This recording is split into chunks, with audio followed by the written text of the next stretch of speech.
One of the most peculiar things to come out of the American Civil War is the uniform that I'm wearing right now. And I get this question a lot. Just what are you wearing? Well, the uniform I'm wearing right now is that of the 146th New York Infantry, and they were a type of unit known as Zouaves.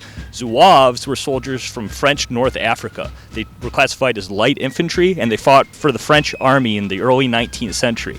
And one very hard thing for people now to look back upon is the French army was the elite army of the 19th century, and other nations' militaries tried to emulate that. The end result being units like Zouaves being raised for the American Civil War within the United States. Now, Zouaves started out just before the American Civil War within North America, and primarily they were drill teams. They went around the country and they were entertainment for the local citizens. They were using the famous bayonet drill that the French Zouaves were known for, and they started what's known as Zouave fever or Zouave craze throughout North America. They primarily toured throughout what would become the Union states in the American Civil War, and as such, almost all of the Zouave units that fought in the American Civil War would fight for the Union. There are a few exceptions to that, however, primarily in the one certainly French area of the United States, Louisiana. The Louisiana Tigers under Major Robideau Wheat are going to fight in the early battles of the Civil War, but are going to fade away as they take heavy casualties and are unable to replace their uniforms.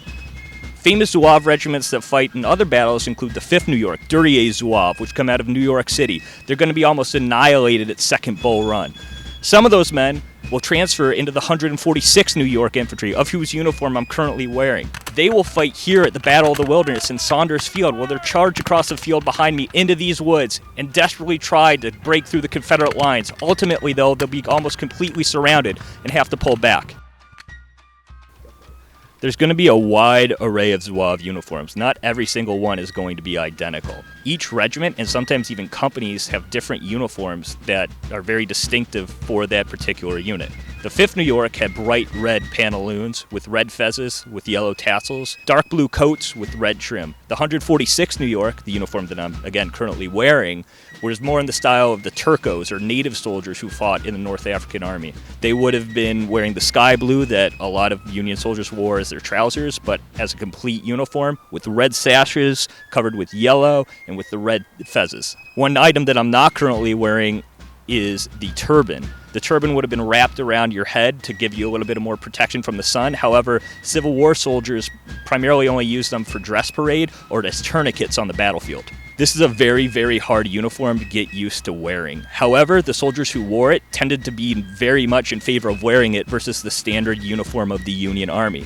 There's two main reasons for that. First off, in the summer when it's very hot, this uniform was designed to be worn in North Africa. It is very, very much more comfortable than the basic Union uniform. The second thing, myself being a 22-year-old, I can understand why the other young men in the Civil War would want to wear this. This is very flashy, and it gets the attention of the girls back home.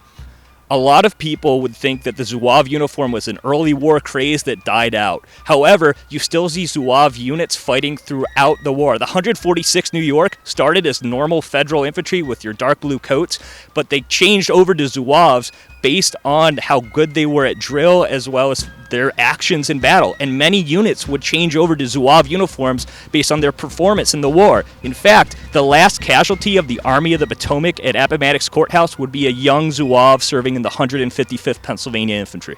The Zouave style would not die out with the end of the American Civil War. It would continue on all the way up through World War I, where French units were wearing it in the Western Front facing modern machine guns. If you visit a Civil War battlefield or museum today, you might come across one of the very fancy Zouave uniforms that were worn back in the day. Keep in mind that while this may appear silly to us in the 21st century, in the 1860s, these men were elite soldiers who thought of themselves very highly in their very nice, very delicate uniforms.